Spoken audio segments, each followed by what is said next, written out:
আমার গুরুজি যখন কীর্তন শিখিয়েছিলেন তখন বললো, বাবা প্রদীপ, কীর্তন তো শিখবি, যাত্রা নাটক করতে জানিস? বললাম হ্যাঁ জানি। কোনোদিন করেছিস? হ্যাঁ করেছি। ক্লাস 3-4 পড়ার সময় আমি তখন থেকে নাটক যাত্রা করতাম, বাইরে নয়, গ্রামের নাটক যাত্রা, দুর্গাপুরে। তো বলো নাটক করার অভ্যাস আছে, তবে তোর কীর্তন হবে। একটা নাটকে 10 জন 12 জন একটা আসরকে মাতিয়ে রাখে অভিনয় দেখিয়ে। তুই যখন আসরে দাঁড়াবি তখন 5000 4000 মানুষ তোর মুখটার দিকে তাকিয়ে থাকবে। তুই ভক্তলীলা গাইবি, অভিনয় না করতে পারলে তোর কীর্তন কেউ শুনবে না। এই জন্য আমার দিকে তাকান মায়েরা। বিল্লমঙ্গল যখন চিন্তার কাছে এলো, অবশ্য আমি অপরাধ মার্জনীয়, ক্লাস 4 থেকে আমি যাত্রা নাটক করা অভ্যাস ছিল, খুব ছোট বাচ্চার অভিনয়। যখন আমি দীর্ঘদিন যাত্রা করলাম তখন আমি শেষে কীর্তনিয়া হয়ে ভিলেনের অভিনয় করতাম না। এই জন্য মাঝে মাঝে গর্জনটা আমার এরকম হয়ে যায়। এই জন্য আমি যে মাঝে মাঝে কথাগুলো বলি না, মোটা স্বর হয়ে যায় কেন বলুন তো? এই জন্য হয়ে যায়, অভ্যাস হয়ে যাচ্ছে।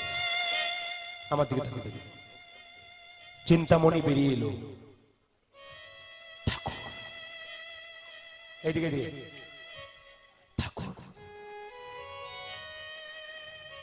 এত বৃষ্টি বাদল মাথায় উপেক্ষা করে তুমি এলি কি করে? এই পতিতা মেয়েটার মধ্যে কি আছে? এই পতিতা মেয়েটা তোমাকে কি দিয়ে দিল যার জন্য তুমি পাগল হয়েছো? তুমি নিজে চিন্তা করে দেখো, একজন ব্রাহ্মণের ছেলে তোমার লজ্জা করে না? লুকিয়ে বলবে কি, ছি ছি, আমার লজ্জা লাগে, আমি পতিতা মেয়ে, তুমি আচ্ছা ঠাকুর, এই রাত্রিবেলায় এত বৃষ্টি উপেক্ষা করে নদী পার হলে কি করে? তুমি তো একটা কাঠ পাঠিয়ে দিয়েছিলে। আমি কি পাগলের মতো বকছো? হ্যাঁ আমি কাঠ পাঠিয়েছিলাম। হ্যাঁ তুমি পাঠিয়েছিলে। দেখাও তো কোথায় কাঠ।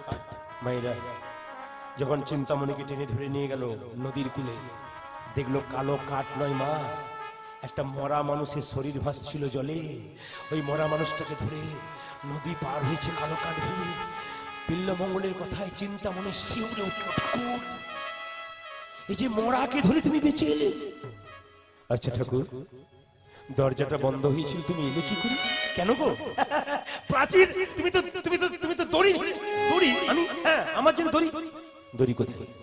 কোথায় দড়ি দেখাতে পারবে? যখন দেখতে গেল মা কি দেখলো জানেন? তখন প্রাচীরের ভেতর থেকে দেখলো একটা বিষধর সাপ, লেজটা ঝুলিয়ে আছে। প্রেম মানে না বাধা। এ কেমন প্রেম দেখুন। এইবার জায়গাটা সবাই লক্ষ্য করুন। চিন্তামণির শরীরটা শিউরে গেল। আমার দিকে তাকান। কীর্তন এই জন্য শোনা, ঠাকুর তুমি আমায় সত্যি ভালোবাসো? হ্যাঁ ঠাকুর, সত্যি ভালোবাসো? মাথায় হাত দাও। দিলাম, কথা দাও, আমি যা বলবো তাই শুনবে। আমি কথা দিলাম, তুমি যা বলবে। তবে শোনো, আজ থেকে তুমি আমাকে ভুলে যাও। না না, আমি তোমাকে ভুলতে পারবো না, সবকিছু করতে পারবো তোমার। তুমি আমার মাথায় হাত দিয়ে কথা দিয়েছো, তুমি আমায় ভুলবে না, কিন্তু তোমাকে ভুলতে হবে। ঠাকুর, যে প্রেমের টানে তুমি চিন্তামণির কাছে এলে, সেই প্রেমের টানে তুমি যদি কৃষ্ণ প্রেমে যাও, তোমার যে ব্রাহ্মণ কুলে জন্ম নেওয়া সার্থক হবে। ওগো ঠাকুর, একটা পতিতা মেয়ের প্রতি এত প্রেম দিতে, একটা পতিতা মেয়েকে এত ভালোবাসতে পারলে গোবিন্দকে ভালোবাসতে পারলে। তুমি যদি এই প্রেমের টানে ভগবানকে ভালোবাসতে পারো, আমি জানি তুমি গোবিন্দ চরণ পাবে। কথা দাও, কথা দাও। কথা দিলাম। কি? তোমার হাতে একটা রাধাকৃষ্ণের ছবি দিলাম, দাও।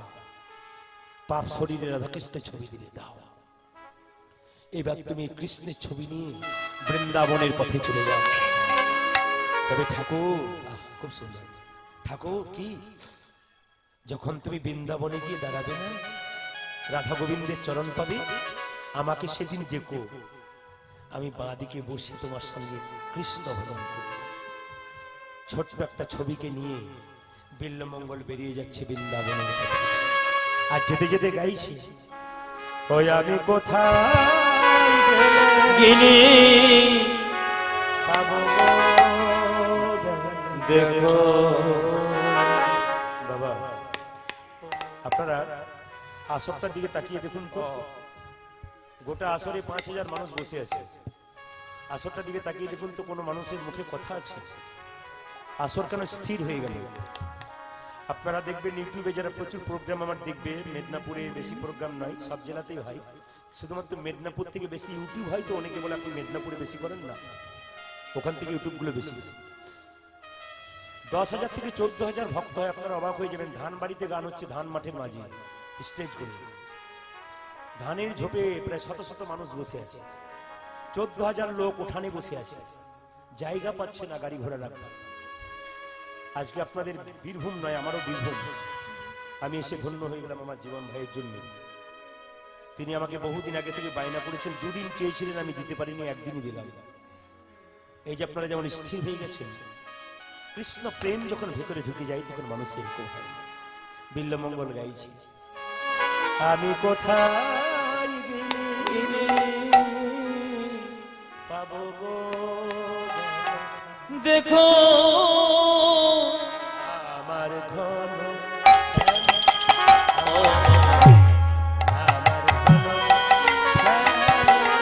ওই আমি কোথায় গেলে পাবো গো দেখো।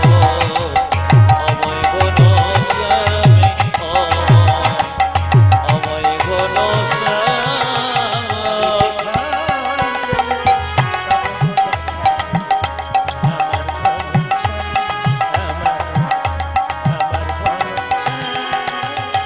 কোথায় গেলে পাবো গো দেখা আমার ঘন শ্যাম, আমার বাঁকাছে কোথায় আমার কৃষ্ণ কানা ওরে কানা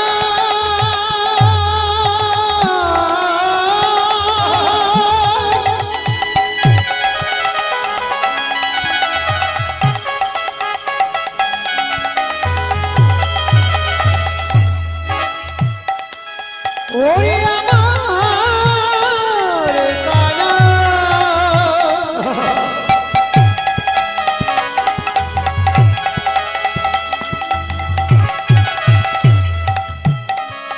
ওরে কানা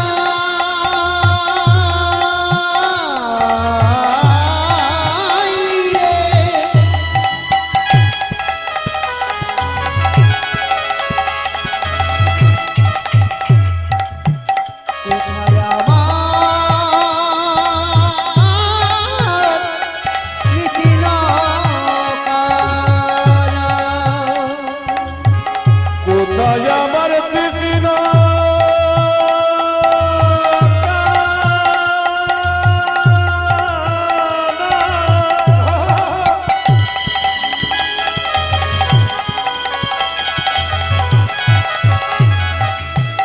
কোথায় ঘন আমি কোথায় গেলে পাবো গো দেখা। আমায় কোন দেবে আমায় পাকাতে কোথায় গেলে পাবো গো দেখা। আমায় কোন আমায় কোন তুমি দেখো গো। গোবিন্দ গোপী হে গোবিন্দ দেখা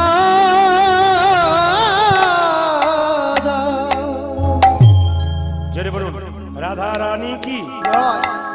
আরে জোর হবে। শ্যাম সুন্দর কি? আরে জোরে হোক। মদন মোহন কি? হরিবাসর কি? মহাপ্রভু কি? শ্যাম সুন্দর কি? যাদের ঘুম আসছে তাদের কি? আরো পরীক্ষা হয়ে গেল। তবে যেভাবে আপনারা বসেছেন আজকে, তাতে আমার ইচ্ছা হলো আজকে আমি 3টে পর্যন্ত গান করব। রাজি আছে? 3 এই পেছনে হাততালি, সামনে বলছে হ্যাঁ কোনো ব্যাপার নাই। 3টে মানে 3 ভোর 3টে বলি না, 3 ঘন্টার কথা বলছি। আর ঘড়ির দিকে তাকিয়ে দেখুন, ও প্রায় ছুঁই ছুঁই হয়ে গেছে। কিন্তু আপনারা যখন বসেছেন তখন জীবনকে আমি বললাম, ভাই আমার তো 3টে অপারেশন আছে পেটে, এই জন্য 3টে অপারেশনের জন্য ডাক্তারবাবু বলছে গান করবেন, সময় করবেন, কিন্তু বেশি করবেন না, কম করবেন। তো বীরভূম যখন বটে, আমি কালকে রাত্রিরাতে বাড়ি এসেছি, কাল যখন ঘুমাচ্ছিলাম তখন কে যেন বললো, প্রদীপ তুই মাঝিক গ্রামে যাবি, ওদের 10টার মধ্যে শোয়ার ব্যবস্থা করে দিবি। এই স্বপ্নটা সার্থক করতে হবে, এই জন্য আমার মনে হচ্ছে যে আপনাদের 10টার মধ্যে শোয়ার ব্যবস্থা করুন। অনেকে বলছে 10টা তো প্রায় বেজেই গেল। বেশ, ঠিক আছে মায়েরা, মন দিয়ে শোনা করুন। ভগবানকে কোথায় পাওয়া যায় জোরে বলবেন একবার, সংসারে না সংসারে বাইরে? জোরে বলুন। এতক্ষণে জেগেছে সংসারে। আচ্ছা, সংসারে বাইরে পাওয়া যায় না?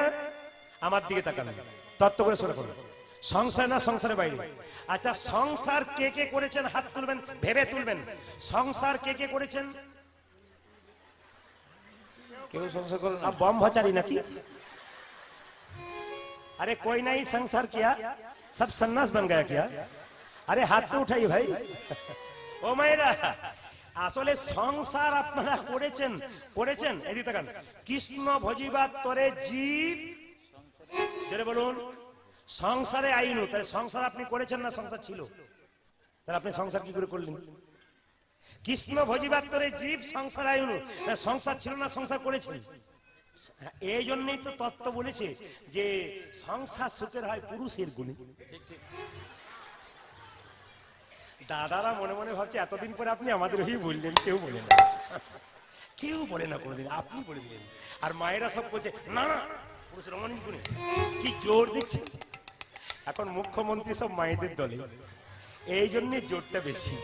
মায়েরা এইদিকে তাকান, সবাই লক্ষ্য করুন, এই দিকে তাকাবেন। সংসার সুখের হয় রমণীর গুণে। সেই রমণী কেমন হবে? আস্তে এদিকে তাকান।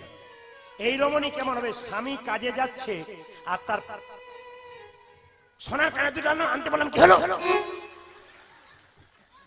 সকাল থেকে পেছনতে লেগে থাকে, এর গুণে হয়? তাহলে যে মেয়েটা স্বামী সকালবেলায় কাজে যাচ্ছে আর স্ত্রী কি করলো? দাঁড়াও ওগো শুনছো, যাই না, যাই বলতে নেই, আসি বলতে হয়।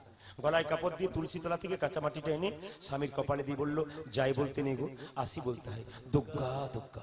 কোনটার গুণে সুখের হয়, প্রথমটা না দ্বিতীয়টা? জোরে বলুন, আপনারা কোনটা হতে চান?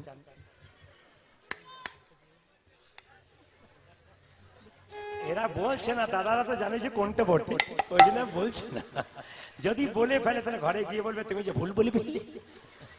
এই দিয়ে তাকান মায়েরা, সংসার সুখের হয় রমণীর গুণে। ঘর বাড়ি ত্যাগ করে বলে কৃষ্ণ হরে হরে। তত্ত্বগুলো শুনবেন ধীরে ধীরে, তত্ত্বগুলো শুনবেন ধীরে ধীরে। ঘর বাড়ি ত্যাগ করে বলে কৃষ্ণ হরে হরে। তুমি দিয়ে যায় বৃন্দাবন, তুমি দিয়ে যাই বৃন্দাবন। বাড়ি ছেড়ে তো চলে গেছে, ঘর যে তার মনে আছে, মনে আছে। এই তাকে পাওয়া যায় না শ্রীনন্দের সে নন্দন। নন্দের নন্দন। একজন মাঝি গ্রাম থেকে বৃন্দাবনে যাচ্ছে, মাঝ রাস্তায় মনে পড়ে গেল ছেলেটার চাকরি হয় না, মেয়েটার বিয়ে হয় নাই, কেন এলাম? পিছে চিন্তা যার থাকে বাবা, সে ভগবান পায় না। কেমন করে পাবেন? পাকাল মাছ পাকে থাকে, তুলে দেখো পাকাল মাছকে, বড় হয়েছে সে পাখি, কিন্তু পাকাল মাছের গায়ে কোনো পাকের দাগ লাগে নাই। 5 কেজি 10 কেজি 15 কেজি পাকাল মাছ পাকে ডুবে থাকে, বড় হলো পাখি, শরীরে পাকের দাগ লাগে নাই। যারা ভক্ত পাকাল মাছ, সংসার দুঃখ পাকে শুধু হাবুডুবু খাচ্ছে, কিন্তু যারা কৃষ্ণ ভক্ত তাদের শরীরে কোনো দুঃখের দাগ থাকে না, এরাই হলো আসল ভক্ত। পদ্ম পাতা জলে ভাসে, যখনই বর্ষা আসে বর্ষার জল লাগে পদ্ম পাতার গায়ে, তুলে দেখো পাতাখানা, পদ্মের গায়ে দাগ লাগে না। এরকম যদি তাকি হওয়া যায়, ভগবান শ্রীকৃষ্ণের চরণ পাওয়া যায়। পদ্ম পাতা জলে ভাসছে, বর্ষার জল পদ্ম পাতার উপর ফটাফট পড়ছে, কিন্তু বর্ষার জল পদ্ম পাতার গায়ে লাগে না। এরকম ত্যাগী যদি হয় তবে ভগবানের চরণ সে পাবে। এই দিকে তাকাবেন মায়েরা, সংসার থেকে ভগবানকে পাওয়া যায়, সংসারে বাইরে পাওয়া যায় না। তার প্রমাণটা দেখুন। একদিন নারদ ভগবানকে প্রশ্ন করলো, প্রভু তোমার সবচাইতে বড় ভক্ত কে? নারদকে ভগবান বলল 5 দিন পরে বলবো। নারদ বলছে না, এখনই বলতে হবে। বলে না, 5 দিন পরে বলবো, ভেবে বলবো কে বড় ভক্ত। নারদ তখন মনে মনে ভাবছে, আমি তো বুঝতে পারছি আপনি আমাকেই বলবেন। ভগবান বলছে, নারদ তোমার ভেতরে অহংকার হয়েছে, বলে রাখি শোনো, সংসারে থাকে যারা থাকে তারাই ভক্ত। তুমি, আমি ভক্ত না, না তুমি বটো, কিন্তু তুমি অত বড় ভক্ত নয়, সংসার থেকে এরা বড় ভক্ত। প্রমাণ কি? নারদ বলছে, দিন নাই রাত নাই আমি শুধু নারায়ণ নারায়ণ করে বললাম, আর তুমি আমায় বলছো বড় ভক্ত না? প্রমাণ দাও, সংসারী ভক্ত কি করে বড় ভক্ত? 1 বাটি সরষের তেল মায়েরা, একবার কানায় কানায় পরিপূর্ণ সর্ষের তেল এক বাটি নারদকে দিয়ে বলেছে, নারদ 50 হাত যাবে, 50 হাত আসবে, দেখো এক ফোঁটা তেল যেন না পড়ে। নারদ বলছে কোনো ব্যাপার নাই, যাবো আর আসবে, এক ফোঁটা পড়বে না। নারদ 50 হাত কাঁপতে কাঁপতে গেল, 50 হাত এলো, প্রভু 50 হাত গেলাম, 50 হাত এলাম, এক ফোঁটাও তেল পড়েনি। ভগবান বলছে, নারদ তুমি যে 50 হাত গেলে, 50 হাত এলে, আমার কথা কবার বলেছিলি? বলছে এক বাটি তেলের কথা ভাবতে ভাবতে তোমার কথা ভুলে গেছিলাম। তুমি তো এক বাটি তেলের কথা ভাবতে ভাবতে আমার এ কীর্তনে এমন মজা আছে না, সারা রাত্রি হলেও শেষ হয় না।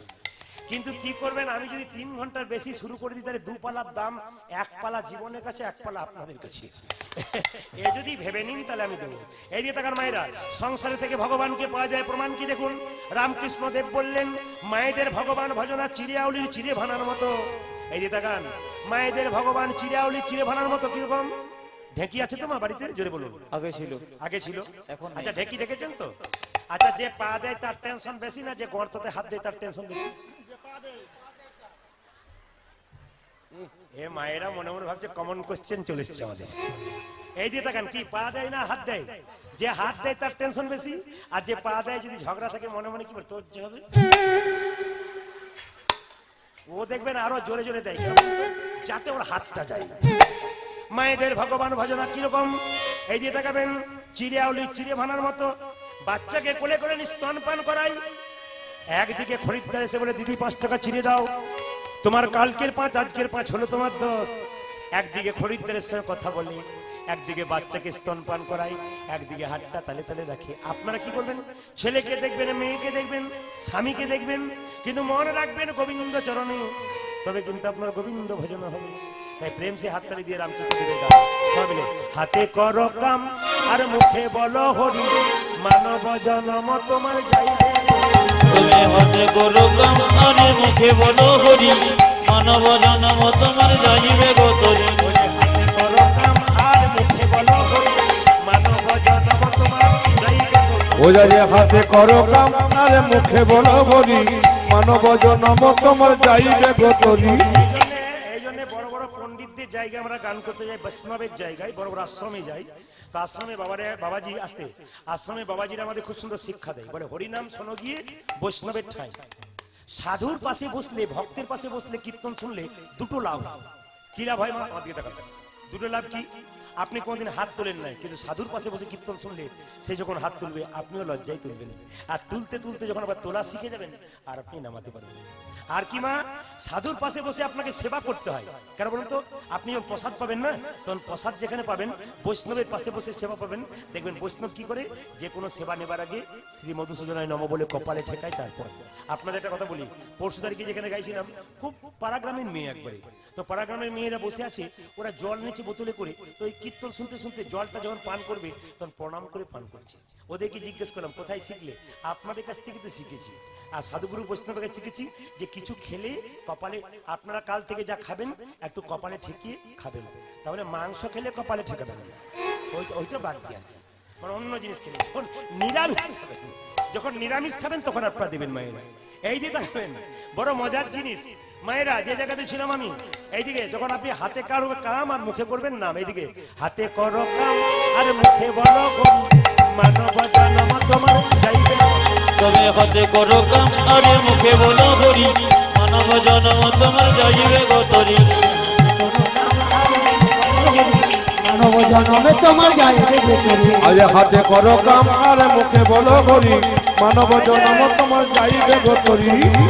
ঝাঁটা ঝাঁট দেবেন বাড়িতে, ঝাঁট দেবেন, ঝাঁটা কিনবেন কি বার? শনিবার। বাস্তুশাস্ত্রের কথা, ঝাঁটা কিনবেন। শুধু কীর্তন শুনলে হবে না, বাড়িতে যেগুলো করলে মঙ্গল আসে সেগুলোর দিকে তাকাতে হবে। ঝাঁটা কিনবেন শনিবার। কেন বলুন তো? শনিবার কিনবেন, শনির দশা চলে যাবে। আর দ্বিতীয় হচ্ছে ঝাঁটা 3 জায়গাতে রাখবেন না। একটা রান্নাঘরে, যেখানে রান্না করেন, অন্নপূর্ণার মন্দির, ঝাঁট দিতে হয়, ঝাঁটা রাখতে নাই। আর একটা রাখবেন না ঠাকুর ঘরে, ঠাকুর ঘরে ঝাঁট দেওয়ার পর ঝাঁটা সরিয়ে দেবেন। আর রাখবেন না কোথায় না, যেখানে স্বামী স্ত্রী একসঙ্গে শুয়ে থাকে শোবার ঘরে, এখানে ঝাঁটা রাখবেন না। আচ্ছা, স্বামী স্ত্রী যদি শোবার ঘরে ঝাঁটা রাখে তাহলে কি হয়? প্রায় স্বামী স্ত্রীতে ঝগড়া হয়। অবশ্য আপনাদের মাঝি গ্রামে হয় না, অন্য জায়গার জন্য বলছে। এইদিকে দেখান, আপনাদের যাতে হয়, আপনাদের যাতে না হয় তার জন্য একটি মন্ত্র শিখিয়ে যাবো, বলবো না বাদ দিয়ে দেবো। মায়ের বলছে বলুন বলুন, ওই জন্য তো কীর্তন শুনতে আসে। রাজ্যে কি এইদিকে মায়েরা স্বামী স্ত্রীতে কোনদিন ঝগড়া হবে না, দুটো কাজ একসঙ্গে করবেন। কি কি? আমার দিয়ে তাকান। একটা হচ্ছে ভোজন। স্বামী যদি বেলা 3টে আসে ওনাকে দেবেন, তারপর পাবেন, ঝগড়া হবে না। সন্ধ্যাবেলায় স্বামী স্ত্রী একসঙ্গে বসে গোবিন্দের ভজন। না না, এটা মহাভারতের কথা, বড় বড় পণ্ডিতের কথা। কি ভোজন আর ভজন যদি একসঙ্গে হয় কোনদিন ঝগড়া হয় না। আজ যদি ও বেলা 3টের সময় আসে, আপনি মনে মনে ভাবেন এই বিউটি পার্লার থেকে গেলাম, দরকার নাই, ও যখন খাবে খাবে, আমার দরকার নাই, তাহলে কিন্তু ঝগড়া আপনার হবে। আর সন্ধ্যাবেলাতে ভগবানের নাম ভজন করবেন। মায়েরা কি করবেন? ঝাঁট করবেন। তখন কি করবেন? দেদান হরে কৃষ্ণ হরে কৃষ্ণ কৃষ্ণ কৃষ্ণ হরে হরে, হরে রাম হরে রাম জপ হরে কৃষ্ণ কৃষ্ণ কৃষ্ণ হরে হরে, হরে রাম রাম রাম হরে হরে। ঝাঁট দেবেন, এই নাম করে দেবেন। কি হরে কৃষ্ণ কৃষ্ণ হরে রাম হরে রাম হরে হরে কৃষ্ণ হরে কৃষ্ণ কৃষ্ণ কৃষ্ণ হরে হরে, হরে রাম রাম রাম হরে হরে। হাতে করো কাম আর মুখে বলো, মানব জন্ম তোমার যাইবে কত। তুমি হতে করো কাম আর মুখে বলো হরি, মানব জন্ম তোমার যাইবে গতরি। মালা জপে সালায় আর মনে মনে জপে তারে বলিহারি যাই। আরে মালা জপে সালা করে জপে ভাই, মনে মনে জপে তারে বলিহারি যাই। মালা জপে সালা, মালা জপে সালা, যারা মালা জপে তারা সালা। না না, বইয়ের ভাই বড় কুটুম নয় সালা। এ কোন সালা? বলছে সালা 3টে, তাল বসা কাটলো একা সালা, দন্তসা কাটলো একা সালা, মধ্যনসা কাটলো একা সালা। রামকৃষ্ণ দেবের কথা এগুলো। দন্তসা কাটলো একা সালা মানে যে কৃষ্ণ কথা বলে তার দেহটাকে কৃষ্ণ নামের চাদর বলা হয়, ওটা সালা। দন্তসা কাটলো একা সালা। আর মধ্যনসা কাটলো একা, তাল বসা কাটলো একা সালা মানে কি? বইয়ের ভাই বা দাদা, বড় কুটুম, এ সালা। এই দিয়ে তাকান। আর সালা কি? যারা মালা জপে তারা মধ্যনসা কাটলো একা সালা। মায়েরা বলুন তো, মালা জপ করো কোন আঙুলটা বাইরে থাকে? অনেকে দেখা ছিল, দেখার পর গালে হাতটা সরিয়ে দিল। এই দিকে তাকান। কি বললাম? মালা জপ করার সময় এই আঙ্গুলটা বাইরে থাকে। এই দিকে তাকান দাদা ভাইরা, এই আঙ্গুল বাইরে থাকে কেন? আমার দিকে তাকান, কেন থাকে? এটা আপন আপন গুরুর কাছে জানবেন, এটা আমার বলার নয়। কিন্তু বাইরের কথা বলি, মারামারি করবার সময় হাতের কাছে কিছু না থাকলে কি বলি? তোকে দেখে নেবো। যখন বলি দেখে নেবো, তখন এ যায়, এরা 3-4 জন বলে তুই যা ভাই, আমাদের দরকার নাই। এই জগতে যারা ভগবানের ভজনা করে তারা মারামারি করে না, হিংসা করে না। আর যারা ভগবানের ভজনা করে, ভগবানের ভজনা যারা করে তারা হিংসা করে না, মারামারি করে না। আমাদের সমাজ সুন্দর হবে, আমাদের সমাজ কৃষ্ণময় হবে যদি বাড়িতে আপনি কৃষ্ণ নাম করতে পারেন। এদিকে আপনার বাড়িতে করুন, সকলের বাড়িতে করুন। মায়েরা, দাদা ভাইয়েরা সকলে মিলে বাড়িতে 1 ঘটি করে জল তুলসী মন্দিরে দেবেন। প্রত্যেকে আপনারা আজ থেকে শপথ করে যান। ছেলেকে যেমন আস্তে আস্তে, ছেলেকে যেমন বলবেন এই পড়তে বস, এই স্কুলে যা, সাবধান করবেন। এই আগে জল দে গাছে, তারপর যাবি তুলসী গাছে জল দিয়ে একটু প্রণাম কর। একে ছোট থেকে বস করিয়ে দেবেন।